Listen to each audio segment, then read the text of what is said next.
ਸਤਨਾਮ ਸ਼੍ਰੀ ਵਾਹਿਗੁਰੂ ਸਾਹਿਬ JIO. ਪਰਮ ਸਨਮਾਨਿਓ ਗੁਰੂ ਖਾਲਸਾ ਸਾਧ ਸੰਗਤ ਜੀ, ਵਾਹਿਗੁਰੂ ਜੀ ਕਾ ਖਾਲਸਾ, ਵਾਹਿਗੁਰੂ ਜੀ ਕੀ ਫਤਿਹ। ਬਾਬਾ ਸ਼੍ਰੀ ਚੰਦ ਜੀ ਕਾਦਰਾਬਾਦ ਦੇ ਜੰਗਲਾਂ ਵਿੱਚ ਧੂਣਾ ਲਾ ਕੇ ਬੈਠਦੇ ਸਨ। ਪਿੱਛੋਂ ਇਸ ਨਗਰ ਦਾ ਨਾਮ ਨਾਨਕ ਚੱਕ ਪ੍ਰਸਿੱਧ ਹੋ ਗਿਆ। ਬਾਬਾ ਜੀ ਦੇ ਦਰਸ਼ਨਾਂ ਨੂੰ ਸਭ ਆਸ-ਪਾਸ ਦੀਆਂ ਸੰਗਤਾਂ ਆਉਂਦੀਆਂ ਸਨ।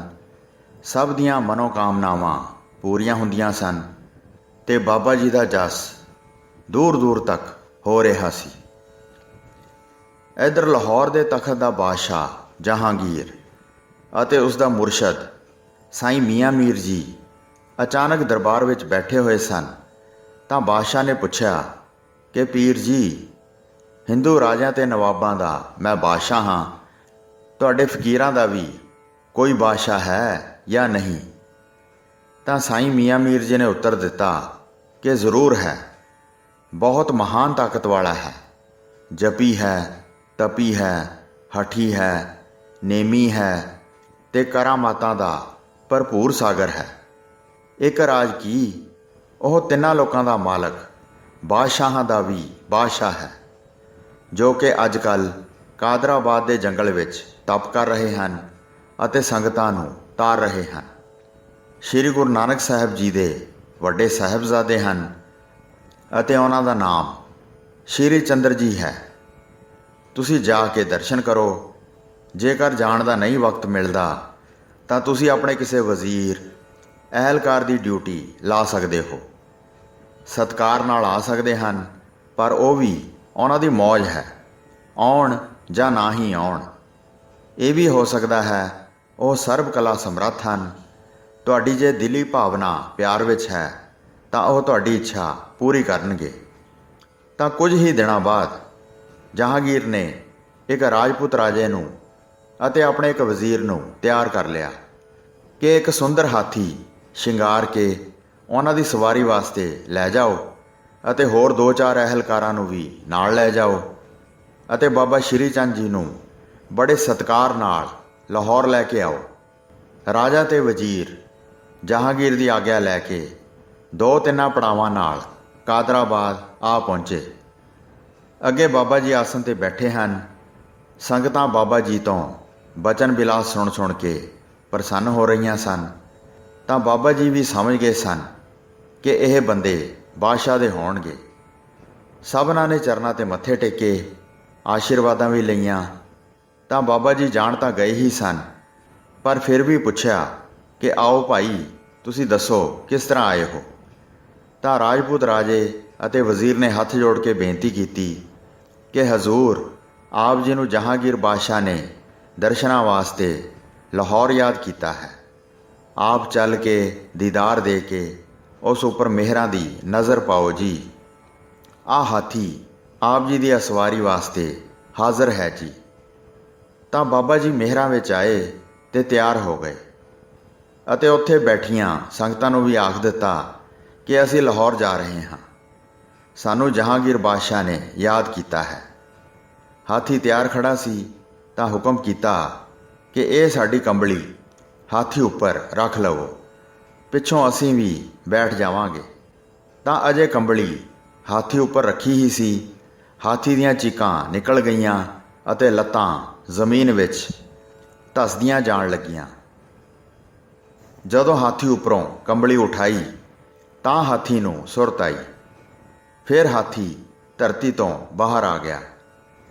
ਬਾਬਾ ਸ਼੍ਰੀ ਚੰਦ ਜੀ ਨੇ ਆਖਿਆ ਕਿ ਜਿਸ ਨੇ ਸਾਡੀ ਕੰਬਲੀ ਨਹੀਂ ਉਠਾਈ, ਸਾਨੂੰ ਕਿਸ ਤਰ੍ਹਾਂ ਉਠਾ ਕੇ ਪਹੁੰਚਾ ਸਕਦਾ ਹੈ?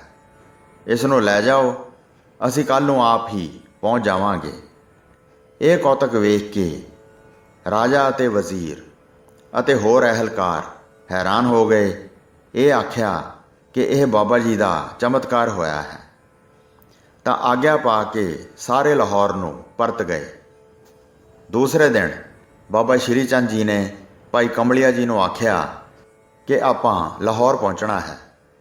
ਭਾਈ ਕਮਲਿਆ ਜੀ ਉਸੇ ਵੇਲੇ ਤਿਆਰ ਖੜੇ ਸਨ, ਆਗਿਆਕਾਰ ਸਨ ਬਾਬਾ ਜੀ ਕਮਲੀਆ ਜੀ ਦੇ ਮੋਢਿਆਂ ਤੇ ਬੈਠ ਗਏ। ਉੱਥੋਂ ਅਲੋਪ ਹੋਏ ਤੇ ਲਾਹੌਰ ਪਹੁੰਚ ਗਏ। ਉਧਰ ਬਾਦਸ਼ਾਹ ਜਹਾਂਗੀਰ ਨੂੰ ਖਬਰ ਮਿਲ ਗਈ ਕਿ ਬਾਬਾ ਜੀ ਆ ਪੁੱਜੇ ਹਨ, ਤਾਂ ਬਹੁਤ ਸਾਰੇ ਅਹਿਲਕਾਰਾਂ ਨੂੰ ਨਾਲ ਲੈ ਕੇ ਬਾਬਾ ਜੀ ਦੇ ਸਵਾਗਤ ਵਾਸਤੇ ਅਗਲਵਾਂਡੀ ਪਹੁੰਚੇ। ਬੜੇ ਸਵਾਗਤ ਆਦਰ ਮਾਣ ਦੇ ਨਾਲ ਰਾਜ ਦਰਬਾਰ ਵਿੱਚ ਲਿਜਾ ਕੇ ਬੜੇ ਸੁੰਦਰ ਸਿੰਘਾਸਨ ਤੇ ਬਿਠਾਇਆ। ਸਾਥ ਹੀ ਭਾਈ ਕਮਲੀਆ ਜੀ ਸਨ, ਦੁੱਧ ਪਿਲਾਇਆ। ਬਹੁਤ ਸਾਰੇ ਸੇਵਾ ਵਿੱਚ ਹਾਜ਼ਰ ਖੜੇ ਸਨ। ਬਾਦਸ਼ਾਹ ਜਹਾਂਗੀਰ ਨੇ ਚਰਨ ਪਰਸੇ, ਸਭਨਾਂ ਨੇ ਮੱਥੇ ਟੇਕੇ, ਆਸ਼ੀਰਵਾਦਾਂ ਪ੍ਰਾਪਤ ਕੀਤੀਆਂ ਤੇ ਕੁਝ ਚਿਰ ਆਰਾਮ ਕੀਤਾ।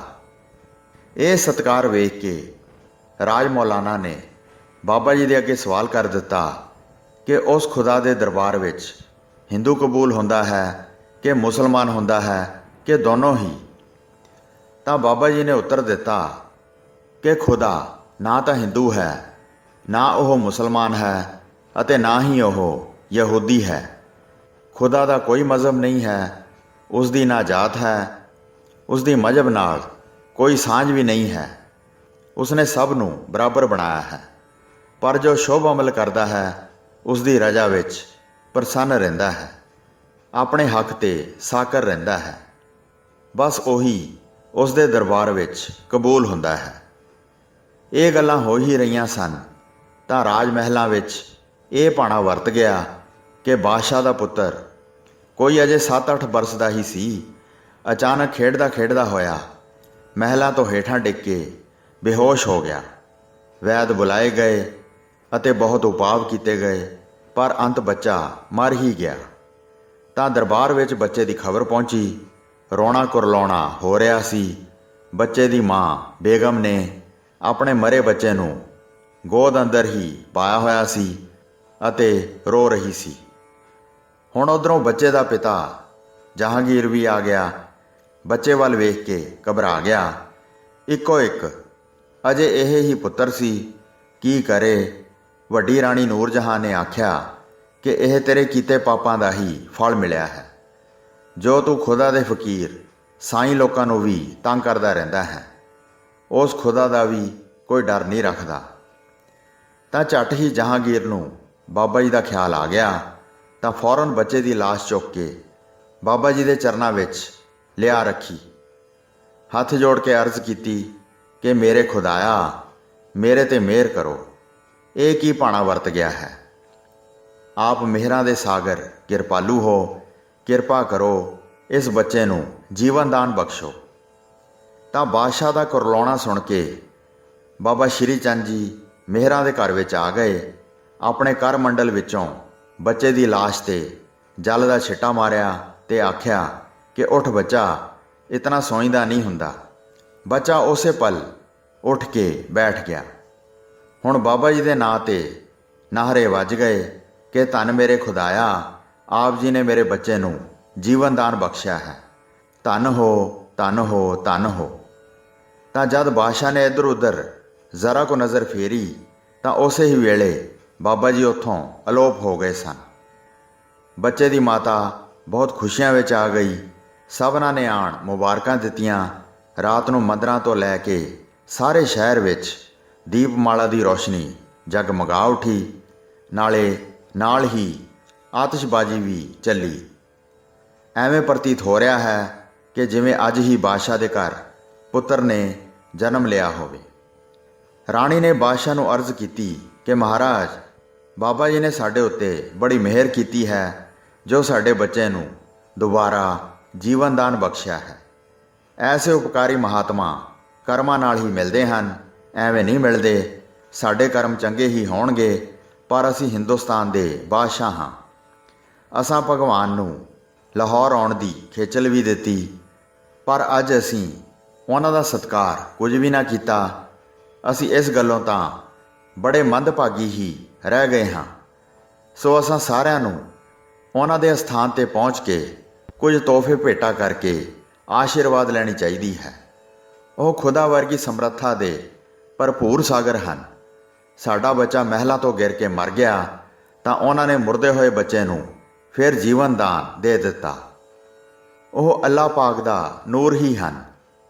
ਇਹ ਸਲਾਹ ਕਰਕੇ ਰਾਜਾ ਅਤੇ ਰਾਣੀ ਨੇ ਚੰਗੇ ਤੋਹਫੇ ਹੀਰੇ, ਲਾਲ, ਮੋਤੀ, ਜਵਾਹਰਾਂ ਦੇ ਥਾਲ ਭਰ ਲਏ ਤਾਂ ਹੋਰ ਅਹਿਲਕਾਰ 2-4 ਨਾਲ ਲੈ ਕੇ ਬਾਬਾ ਜੀ ਦੇ ਦਰਸ਼ਨਾਂ ਨੂੰ ਚੱਲ ਪਏ।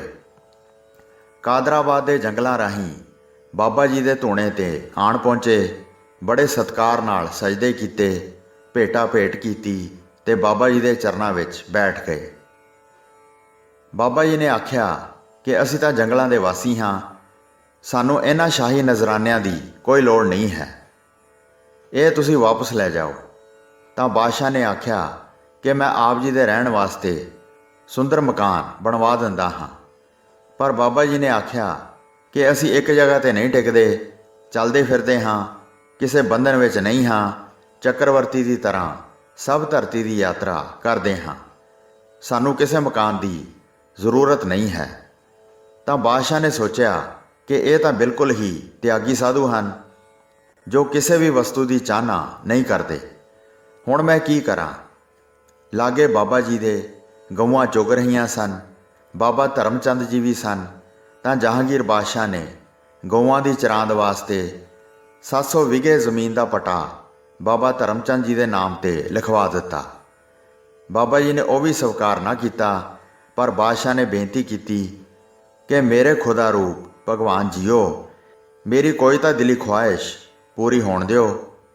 ਤਾਂ ਬਾਦਸ਼ਾਹ ਦੀ ਬੇਨਤੀ ਸੁਣ ਕੇ ਅਤੇ ਹੋਰ ਗੁਰਪ੍ਰੇਮੀਆਂ ਦੇ ਕਹਿਣ 'ਤੇ ਕਿ ਮਹਾਰਾਜ ਆਪ ਨੂੰ ਜ਼ਰੂਰਤ ਤਾਂ ਨਹੀਂ, ਪਰ ਸ਼ਾਹ ਹੋਰੀ ਇਹ ਜ਼ਮੀਨ ਬਾਬਾ ਧਰਮ ਚੰਦ ਜੀ ਨੂੰ ਦੇ ਰਹੇ ਹਨ, ਆਪ ਜ਼ਰੂਰ ਸਵੀਕਾਰ ਕਰੋ ਤਾਂ ਇਹ ਸ਼ਾਹ ਜੀ ਦਾ ਵੀ ਮਾਣ ਰਹਿ ਸਕੇ। ਆਉਣ ਵਾਲੀ ਗੱਲ ਬਾਬਾ ਜੀ ਨੇ ਮਹਿਸੂਸ ਕੀਤੀ ਅਤੇ ਬਾਦਸ਼ਾਹ ਨਿਰਾਸ਼ ਨਾ ਹੋਣ ਦਿੱਤਾ ਤੇ ਗਊਆਂ ਵਾਸਤੇ ਜੋ ਜ਼ਮੀਨ 700 ਵਿਗੇ ਦਿੱਤੀ ਸੀ ਉਸ ਦੀ ਮਨਜ਼ੂਰੀ ਦੇ ਦਿੱਤੀ। ਫਿਰ ਬਾਦਸ਼ਾਹ ਤੇ ਰਾਣੀ ਬੜੇ ਖੁਸ਼ ਪ੍ਰਸੰਨ ਹੋਏ ਤੇ ਦਰਬਾਰੀਆਂ ਸਮੇਤ ਬੜੇ ਸਤਿਕਾਰ ਨਾਲ ਸਜਦੇ ਕਰਕੇ ਵਾਪਸ ਲਾਹੌਰ ਚਲੇ ਗਏ। ਪਿਆਰੀ ਸਾਧ ਸੰਗਤ ਜੀ, ਇਹ ਗੱਲ ਕਹਿਣੋਂ ਸੰਕੋਚ ਨਹੀਂ ਕੀਤਾ ਜਾ ਸਕਦਾ ਕਿ ਸ੍ਰੀ ਗੁਰੂ ਨਾਨਕ ਦੇਵ ਜੀ ਦੇ ਵੱਡੇ ਸਪੁੱਤਰ ਹੋਣ ਕਾਰਨ ਆਪ ਜੀ ਵੀ ਸ਼ਕਤੀਆਂ ਦੇ ਭੰਡਾਰ ਸਨ। ਬਲਕਿ ਗੂੰਗੇ ਬੋਲੇ ਨੂੰ ਸੁਣਨ ਤੇ ਬੋਲਣ ਦਾ ਵਰ ਦੇਣਾ, ਮੁਰਦਿਆਂ ਨੂੰ ਜ਼ਿੰਦਾ ਕਰਨਾ, ਰਾਜਿਆਂ ਰਾਣੀਆਂ ਦੇ ਹੰਕਾਰ ਤੋੜਨੇ, ਵਚਿੱਤਰ ਕੌਤਕ ਦੱਸਣੇ, ਬੇਔਲਾਦ ਨੂੰ ਔਲਾਦ ਦੀ ਬਖਸ਼ਿਸ਼ ਕਰਨੀ, ਆਸ ਕਰਕੇ ਆਏ ਹਰ ਵਿਅਕਤੀ ਦੀ ਆਸ ਪੂਰੀ ਕਰਨੀ ਆਦਿ ਬੇਅੰਤ ਕਰਾਮਾਤਾਂ ਬਾਬਾ ਜੀ ਵਿੱਚ ਸਨ। ਬੇਅੰਤ ਕਰਾਮਾਤਾਂ ਬਾਬਾ ਜੀ ਵਿੱਚ ਸਨ। ਹੋਈਆਂ ਭੁੱਲਾਂ ਚੁੱਕਾਂ ਦੀ ਖਿਮਾ ਬਖਸ਼ਣੀ ਜੀ। ਦਾਸ ਨੂੰ ਆਗਿਆ ਦਿਓ। ਵਾਹਿਗੁਰੂ ਜੀ ਕਾ ਖਾਲਸਾ, ਵਾਹਿਗੁਰੂ ਜੀ ਕੀ ਫਤਿਹ।